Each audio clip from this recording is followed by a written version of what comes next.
Through the vast expanse of space, an oddity drifted among the stars. The U.S. questionable decisions didn't just stand out. It was an eyesore that made seasoned spacers wince. The ship's hull twisted in ways that defied basic engineering, with sections that seemed to have been welded on as afterthoughts. Power conduits snaked across its surface like exposed veins, and its plating looked salvaged from a dozen different civilian vessels. Captain Han Jinwoo watched the reactions of the gathered alien diplomats from his position on the bridge. Their expressions ranged from barely concealed disgust to outright amusement. He kept his face carefully neutral, though his dark eyes sparkled with hidden mirth. The bridge itself matched the ship's exterior. Screens flickered intermittently, cables hung in loose bundles from the ceiling, and half the control panels appeared to be civilian models retrofitted for military use. Admiral Kim Dae-sung of the Galactic Alliance, resplendent in his ceremonial armor, couldn't maintain his diplomatic composure. His laughter echoed through the command center, his four arms gesturing wildly at the various screens showing different angles of the human vessel. This is Earth's contribution to our defense fleet. By the cosmic core, it looks like it was cobbled together from a garbage disposal unit. The alien military experts present joined in the mockery. A Valkyrian commander pointed at the asymmetrical engine layout with one of his tentacles. Look at this. The thrust distribution would make it spin in circles. A Zargan defense specialist chittered about the apparently random placement of sensor arrays. They'll be blind in at least 3 vectors at all times. Lee Soo-min, the ship's chief engineer, stood quietly at her station, her small frame almost hidden behind a jury-rigged control panel. Her long black hair was tied back in a practical bun, and her hands were stained with engine grease. Every time an alien expert pointed out another critical flaw, her smile grew a fraction wider. "The weapons systems aren't even properly shielded," announced a Krekon warfare analyst, his crystalline form shifting colors in agitation. "One good hit, and they'll lose half their offensive capability." Captain Jinwoo exchanged a subtle glance with Soo-min. They had both been through dozens of these demonstrations, and the reactions were always the same. The aliens, with their centuries of advanced space warfare experience, couldn't see past their own preconceptions. The bridge crew went about their duties with practiced efficiency, despite the chaos of the inspection.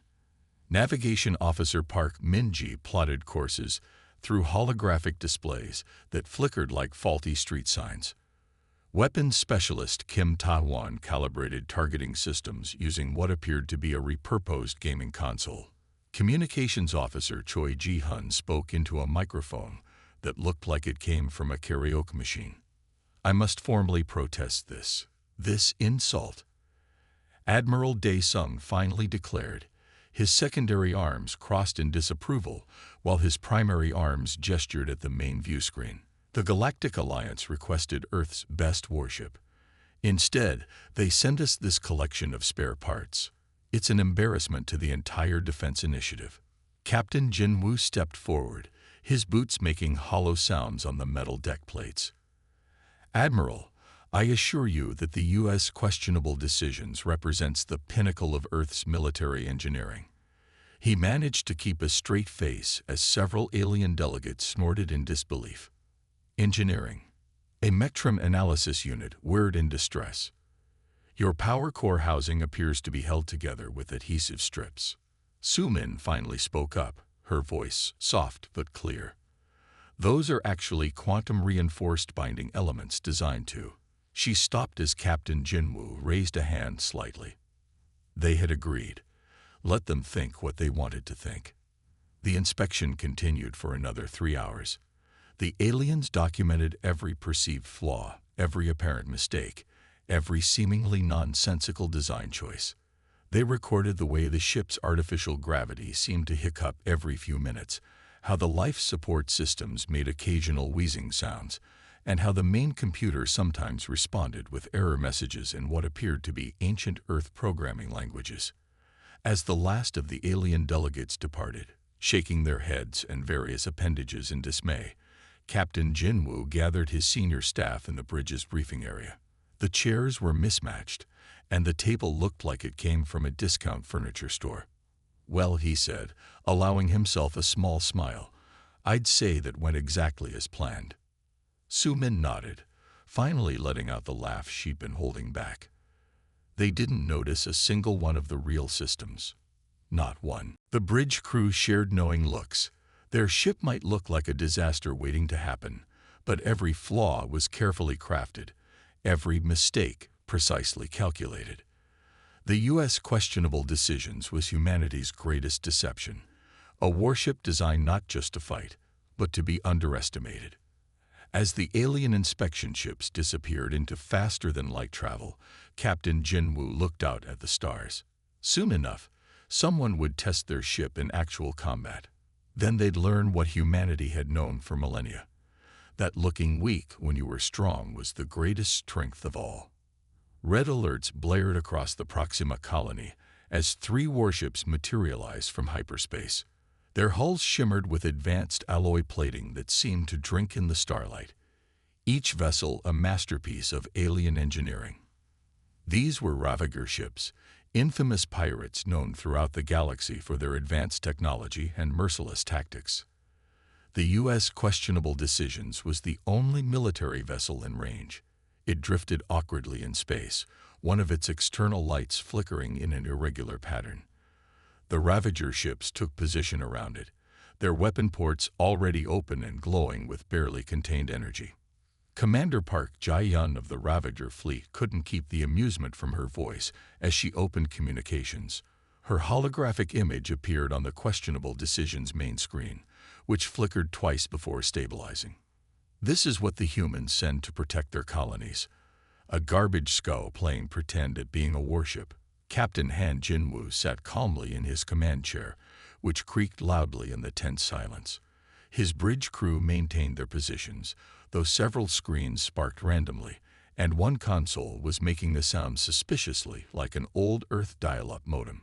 "Your vessel is clearly unsuited for combat," Commander Jae-yun continued, her perfect features twisted in a smirk. "Surrender now, and I'll ensure your crew's survival. Resist, and we'll add your ship's scrap to our collection." Jinwoo glanced at his tactical officer, Kang Minho, who was working at a station that appeared to be held together with duct tape. They shared a subtle nod. "A generous offer, Commander," Jinwoo replied, his voice steady. "However, I feel obligated to inform you that you've made 3 critical mistakes." Jae-yun's smirk widened. "Oh, please, enlighten me." "First," Jinwoo said, holding up one finger, "you assumed our appearance reflected our capabilities.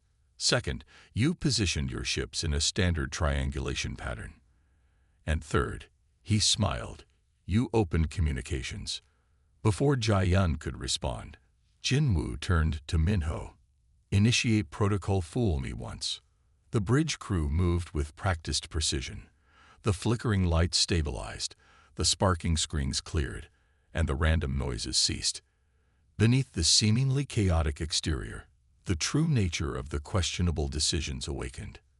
The first Ravager ship exploded before its crew could even register what was happening. The exposed power conduits on the human vessel's hull had concealed quantum phase cannons, their energy signatures masked by the apparent electrical leakage. The second ship managed to raise shields, but they proved useless against weapons they couldn't detect. Commander Jae-yun's face shifted from amusement to shock as her tactical officer reported the destruction of 2 ships in under 30 seconds. "Impossible. Target their weapons," she screamed. But the Ravager's targeting systems couldn't lock onto the human vessel. What had appeared to be random patches in the hull plating were actually metamaterial panels that bent sensor readings around the ship. Every scan showed the weapons in a different location. The questionable decisions moved with surprising grace, its seemingly awkward design allowing it to perform maneuvers that defied standard space combat doctrine. The civilian-grade plating absorbed energy weapons like they were nothing, the apparent weakness concealing layers of experimental defensive systems. "What are you?" Jae-yun demanded, her composure cracking as her ship's weapons failed to land a single hit. Captain Jinwoo straightened his uniform. We are humanity's response to a galaxy that underestimates us. Lieutenant Minho, execute final sequence. The battle ended exactly 6 minutes after it began. Where 3 proud Ravager warships had once floated, only debris remained. The U.S. questionable decisions hung in space, looking as ramshackle as ever, some of its external lights resuming their irregular flickering. As rescue pods from the Proxima colony approached to collect surviving Ravager crew members, Captain Jinwoo ordered a ship-wide status report. The results came back perfect. Not a single system had been strained. The ship's true capabilities remained hidden beneath its deceptive exterior. Send word to command. Jinwoo ordered Communications Officer Choi Ji-hun, whose console was now making sounds like an ancient cash register. Message begins. First combat engagement completed. Protocol Fool Me once successful. Enemy ships neutralized. 0 casualties on either side. Request permission to maintain patrol of Proxima Sector. As the message was sent, Engineer Sumin's voice came over the intercom, filled with satisfaction. Captain, should I restore our mechanical issues for our next visitors? Jinwoo looked at the debris field where the Ravager ships had been. Yes, but let's add some new ones. Maybe make the artificial gravity hiccup more frequently. We wouldn't want to become predictable. The bridge crew shared quiet laughs as they returned to their stations, each resuming their roles in humanity's greatest deception. The U.S. questionable decisions continued its patrol, looking for all the world like a ship that should have been retired years ago, waiting for the next group of opponents to make the same mistake as the Ravagers. In the debris field, a surviving Ravager transmission pod broadcast its final automated message to the pirate fleet. Warning: human vessel more than appears. Extreme caution advised. But by then, it was already too late. The legend of the dumbest-looking ship in the galaxy had begun. The Grand Chamber of the Galactic Alliance buzzed with tension as representatives from 100 worlds gathered for an emergency session. At the center of attention stood the crew of the U.S. questionable decisions, surrounded by confused and angry alien officials demanding explanations. Chief Engineer Lee Soo-min stepped forward to address the inquiry board, her work uniform deliberately stained with grease marks. Behind her, Captain Jinwoo and the bridge crew maintained carefully neutral expressions as holographic displays showed their recent battle with the Ravager fleet. "This is outrageous," bellowed Admiral Dae-sung, his forearms gesturing at the footage. "You deliberately deceived the Alliance about your ship's capabilities." Soo-min pulled out what appeared to be an old tablet computer, complete with a cracked screen. She tapped it a few times, and the chamber's main display came to life with technical schematics. "Allow me to explain our design philosophy," she said calmly. The first diagram showed the ship's exposed power conduits. A Mectron analysis unit interrupted immediately. "Those should have been your weakness. Any combat damage would have crippled your entire power grid." "Actually," Soo-min replied, zooming in on the conduits, "these are quantum entanglement arrays.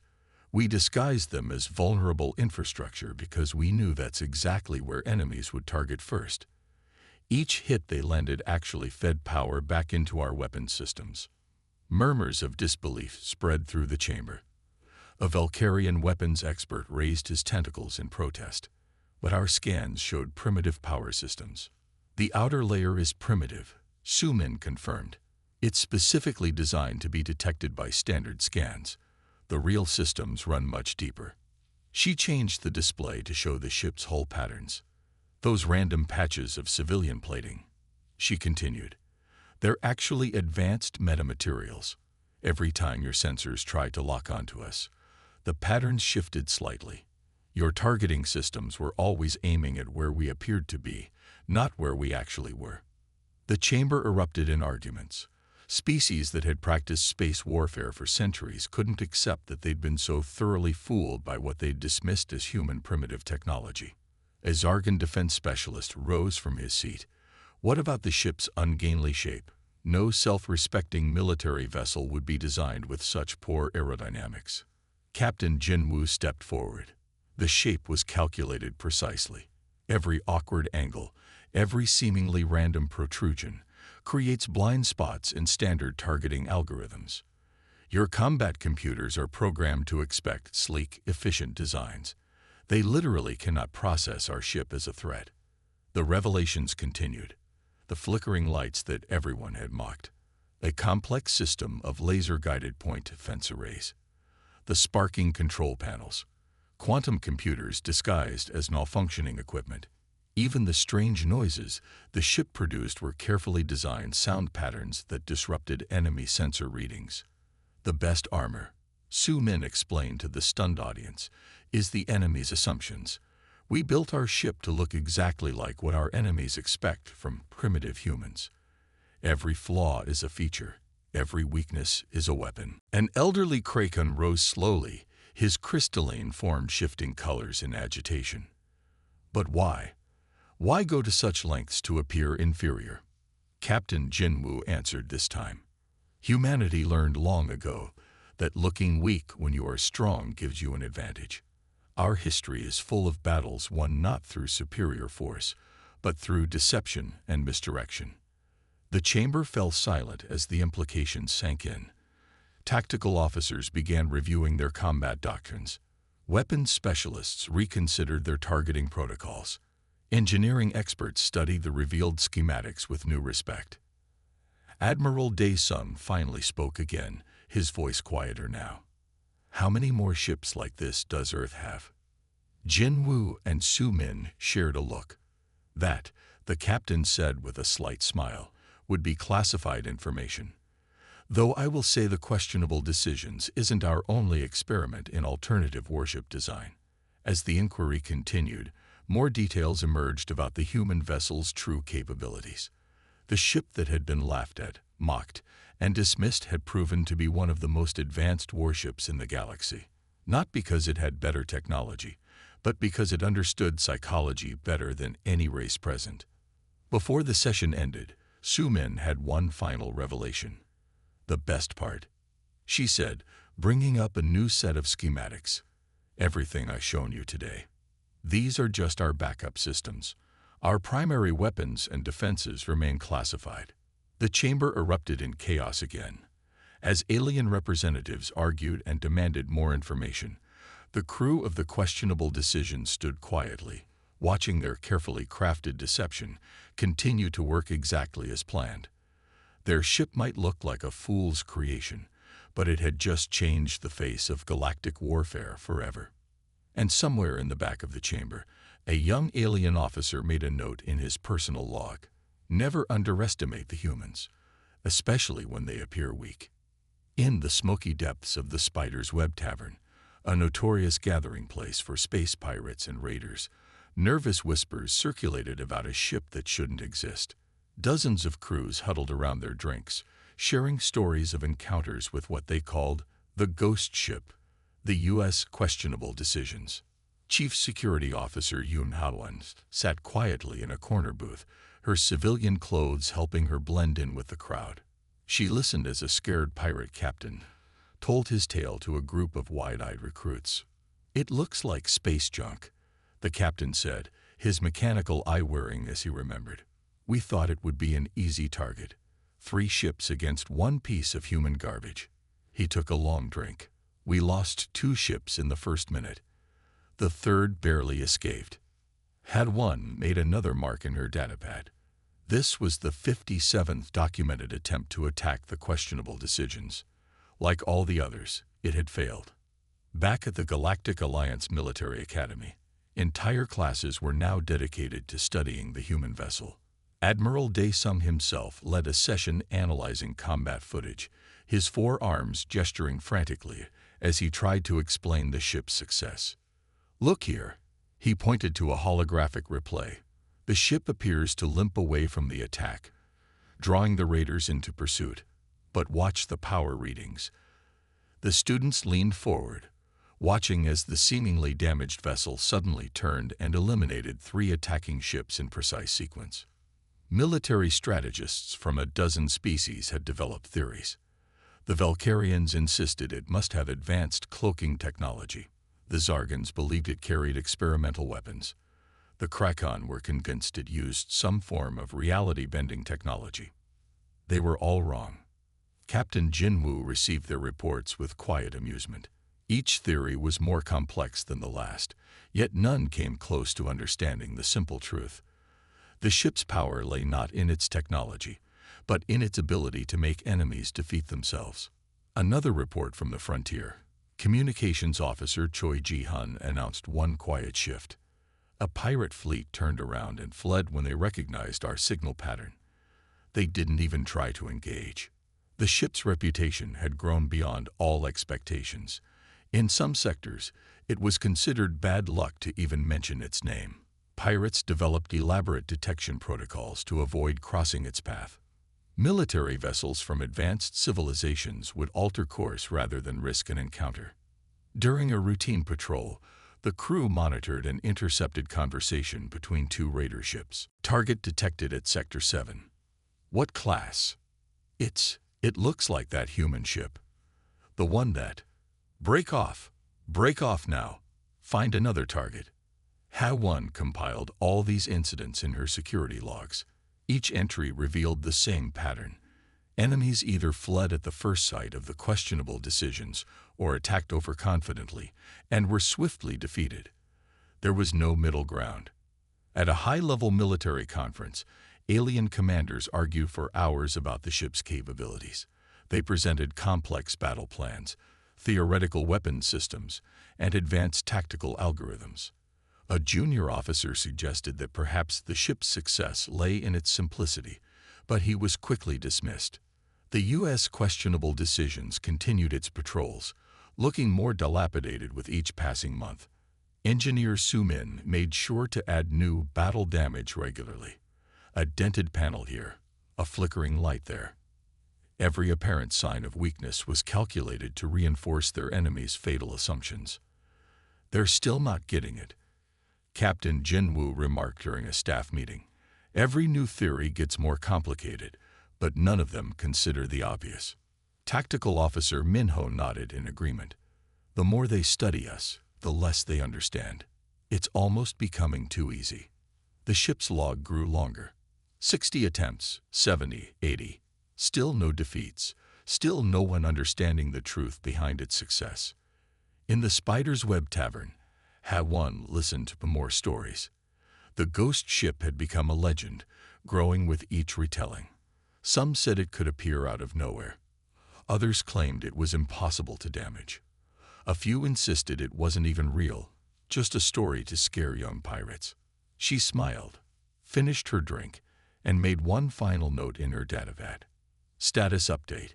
Ship's psychological deterrent effect operating at 94% efficiency. Recommend maintaining current appearance and operational protocols. The U.S. questionable decisions continued its journey through space, looking exactly like what everyone expected a primitive human vessel to look like. And that was precisely why it remained undefeated. Because in the end, the greatest victory wasn't in winning battles, it was in making enemies defeat themselves before the battle even began. Crystal chandeliers sparkled in the grand ballroom of the Galactic Alliance headquarters as diplomats and military leaders from across known space gathered for the annual Peace Summit. The U.S. questionable decisions floated outside the station's viewing windows, its battered hull reflecting the stars in peculiar patterns. Captain Han Jinwoo stood near the observation deck, sipping what passed for champagne in this sector of space. His dress uniform was perfectly pressed, creating an odd contrast with his ship's appearance. Several alien admirals kept glancing between him and the vessel, their expressions ranging from curiosity to barely concealed disdain. Admiral Vexthar, a veteran of 3 galactic campaigns, finally approached him. The admiral's scaled skin shifted colors as he spoke. "Captain, I must admit something has been bothering me for months." Jinwoo turned to face him, noting how the admiral's 4 eyes kept darting to the ship outside. "Please, speak freely. Your vessel, it defies everything we know about warfare. We analyzed every battle, every encounter. Nothing makes sense." The admiral's scales turned a deeper shade of blue. "How is it possible that such an apparently flawed design remains undefeated?" Jin Woo smiled and led the Admiral to a quieter corner of the ballroom. "Tell me, Admiral, how long has your species been engaging in space combat?" 3 centuries, Vexthar replied proudly. "Humans spent millennia fighting each other before reaching space," Jin Woo explained. "We learned something crucial during those years. Perception is a weapon more powerful than any cannon." The Admiral's scales rippled with interest. "Go on." "Every flaw you see in our ship was carefully designed to exploit standard combat doctrine. We studied how advanced species think, how they fight, what they expect. Then we built a ship that turns those expectations against them." Communications Officer Song Mi-Ray joined them, her formal dress contrasting sharply with her usual working attire. "We built a ship that wins battles before they begin," she added. "Every enemy who sees us makes the same assumptions, falls into the same traps." Vexthar's eyes widened as understanding began to dawn. "The exposed power conduits make enemies target what they think are vulnerabilities," Jin Woo confirmed, "while our real systems remain untouched." More military leaders gathered around as the conversation continued. Chief Engineer Su Min appeared, deliberately wearing stained formal wear to maintain their carefully crafted image. "Even now," she said with a subtle smile, "you're all still seeing what we want you to see. The very fact that we're explaining this is part of the strategy." A Kraken general chittered in confusion. "But surely now that you've revealed your methods, have we?" Jin Woo asked softly. "Or have we revealed what we want you to think are our methods? In warfare, doubt is as powerful as certainty." The gathering crowd fell silent as the implications sank in. Every alien present had to wonder, were they being told the truth, or was this another layer of human deception? Mi-Ray gestured to the ship outside. "Look at it now. You're all trying to spot the deceptions, identify the real weapons behind the facade. But you're still thinking like spacefaring military strategists. You're still falling into the same trap. The trap of assumption," Jin Woo concluded. "Humans learned long ago that the deadliest weapon isn't the one you can see. It's the one that exists in your mind." As the evening progressed, more questions came, but Jin Woo and his crew gave only cryptic answers. They knew that every word spoken would be analyzed, every hint debated in war rooms across the galaxy. And that was exactly what they wanted. Later, in a private moment, Admiral Vexthar approached Jin Woo one last time. "Captain, one final question. Why reveal even this much?" Jin Woo looked out at his ship, its external lights flickering in that seemingly random pattern. "Because, Admiral, sometimes the truth is the best deception of all. Every military strategist who hears about this conversation will wonder if it's real or another layer of manipulation. They'll second-guess every conclusion, doubt every analysis. And that doubt is our true secret weapon," Jin Woo finished. "The U.S. questionable decisions doesn't need to be the most powerful ship in the galaxy. It just needs to make everyone think it might be." As the diplomatic function wound down, the crew returned to their ship, leaving behind a room full of confused and thoughtful military leaders. The questionable decisions departed the station with its usual awkward grace, its apparently damaged systems functioning exactly as designed. And across the galaxy, in countless military headquarters, strategists would spend months debating whether they'd finally learned the ship's true secret, or if that's exactly what the humans wanted them to think they'd learned. The real secret, of course, was that they would never know for sure. And that was the greatest weapon of all. The gas giant's swirling storms painted the space around it in shades of purple and gold as 300 warships emerged from hyperspace. The consortium had assembled its greatest fleet, ships from 20 different species, each chosen for their specific combat abilities. Their mission was simple: eliminate the human anomaly once and for all. The U.S. questionable decisions floated alone against this armada, its hull looking more damaged than ever. Several external lights had gone dark, and what appeared to be coolant leaked from multiple hull breaches. It looked like a wounded animal facing a pack of predators. On the bridge, Captain Jinwoo sat calmly in his creaking command chair. His crew worked their stations with practiced efficiency, though every screen and console appeared to be malfunctioning in some way. Enemy fleet holding position at maximum weapons range. Tactical Officer Minho reported. They're arranging into attack formation Delta 7. The main screen flickered to life, showing the face of Consortium Admiral Drazkor. His metallic skin gleamed with barely contained energy. So, this is where the legend ends. Any last words, Captain? Jinwoo straightened his uniform. Just 3, he replied calmly. Activate all systems. What happened next would be studied in military academies for centuries. The questionable decision's apparent damage vanished in an instant.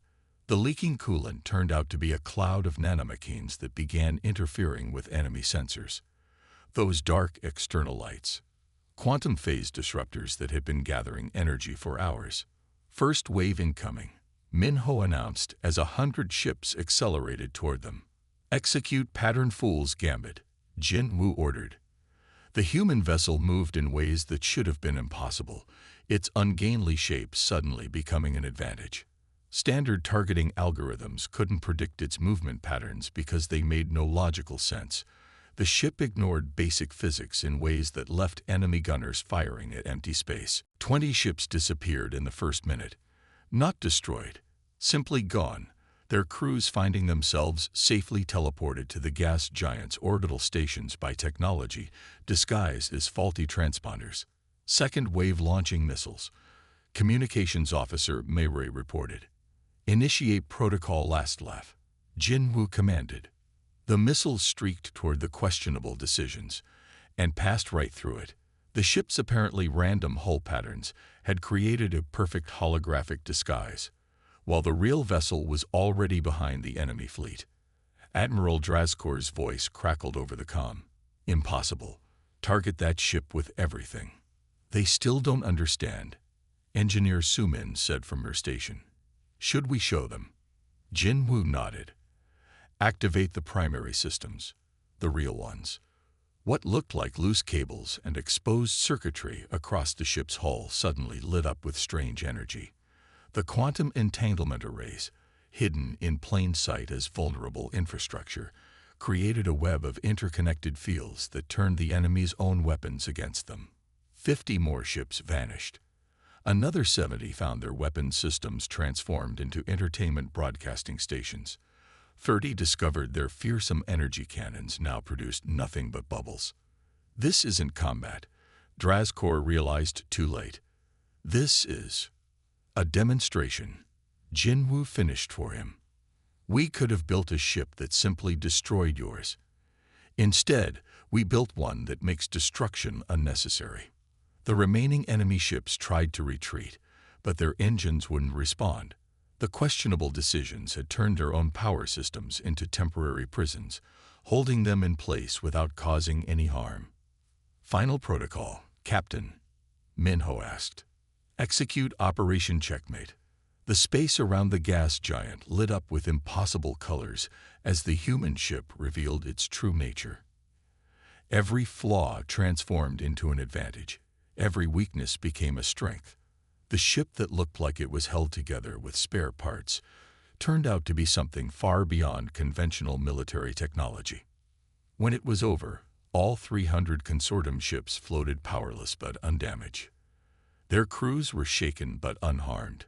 The mighty Armada had been defeated not by violence, but by technology so advanced it appeared primitive. Do you understand now? Jinwoo asked the stunned consortium admiral. We never built this ship to fight wars. We built it to end them. The U.S. questionable decisions resumed its apparently damaged appearance. External lights flickering, hull plates seemingly loose, power conduits exposed. But now everyone watching knew. This wasn't a sign of weakness. It was a reminder.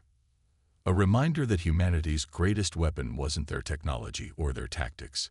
It was their ability to make others underestimate them until it was too late. As the disabled consortium fleet was towed to safety, Captain Jinwoo made a final ship-wide announcement. Well done, everyone. Let's go home. And remember, keep looking damage. It's worked so far. The questionable decisions limped away from the gas giant, leaving behind 300 ships worth of witnesses to spread the story. The ship that couldn't possibly work had just proven why it worked so well.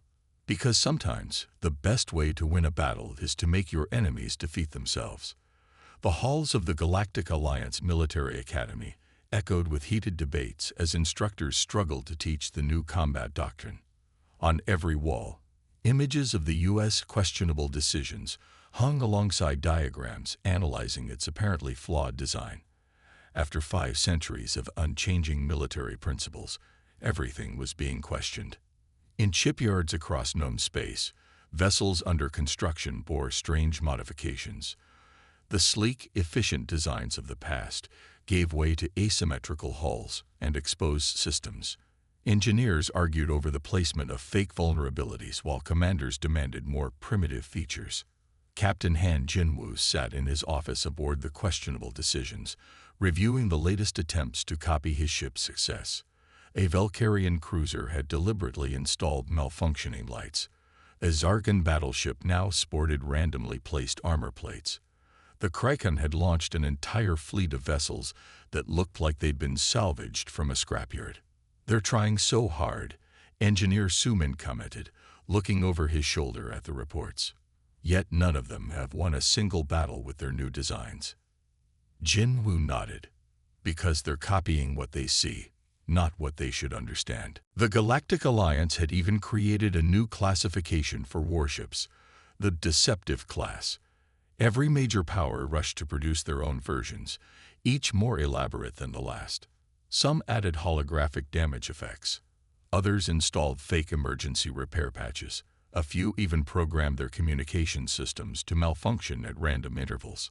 "Look at this," Communications Officer Mary said during a staff meeting, displaying footage of the latest alien attempts. "They think if they make their ships look broken enough, they'll become unbeatable." Tactical Officer Minho laughed. "They still don't get it. Our ship doesn't work because it looks stupid. It works because we understand psychology better than they understand technology." As Jinwoo prepared for retirement, he spent days writing his final report.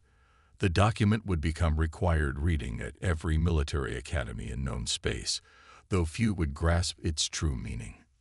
The success of the U.S. questionable decisions was never about its appearance. We didn't win battles because we looked weak. We won because we understood our enemies better than they understood themselves. Every species in the galaxy thinks they know how warfare works. They believe in efficient designs, optimal tactics, and logical strategies. We built a ship that turned those beliefs against them. You can copy our exposed power conduits. You can mimic our asymmetrical hull. You can even duplicate our flickering lights. But unless you understand why these elements work, truly understand the psychology behind them, you're just building a ship that looks stupid for no reason. The questionable decisions wasn't designed to be underestimated. It was designed to exploit the very concept of underestimation. Every race that tried to defeat us brought their own assumptions to the battle. Those assumptions were always their downfall. As I end my service, I see shipyards full of vessels trying to copy our success. They're all missing the point. You cannot fake understanding. You cannot pretend to be underestimated. Either you grasp the true nature of perception in warfare, or you're just playing dress-up with your warships. The U.S. questionable decisions received a new captain after Jinwoo's retirement, but its appearance never changed. It continued to patrol the galaxy, looking like it might fall apart at any moment. New crew members learned the ship's true nature, while enemies continued to make the same old mistakes. Decades passed. The ship remained undefeated. Other deceptive class vessels came and went, their elaborate disguises failing to replicate its success. Eventually, most races gave up trying to copy it, accepting that some human innovations couldn't be duplicated. In the end, the ship's greatest victory wasn't in the battles it won or the enemies it defeated. It was in teaching the galaxy a lesson that few ever truly learned. True power doesn't come from technology, tactics, or deception. It comes from understanding, both of yourself and of those who would stand against you. The U.S. questionable decision sails on, still looking like the dumbest warship ever built. And that's exactly how its crew likes it, because they know what no one else has figured out. Sometimes, the greatest strength lies not in making others believe your deception, but in making them think they've seen through it. And somewhere in the galaxy, Captain Jinwoo smiles, knowing that his ship's greatest secret remains safe. It's not about looking stupid. It's about making others feel smart, right up until the moment they realize they never stood a chance.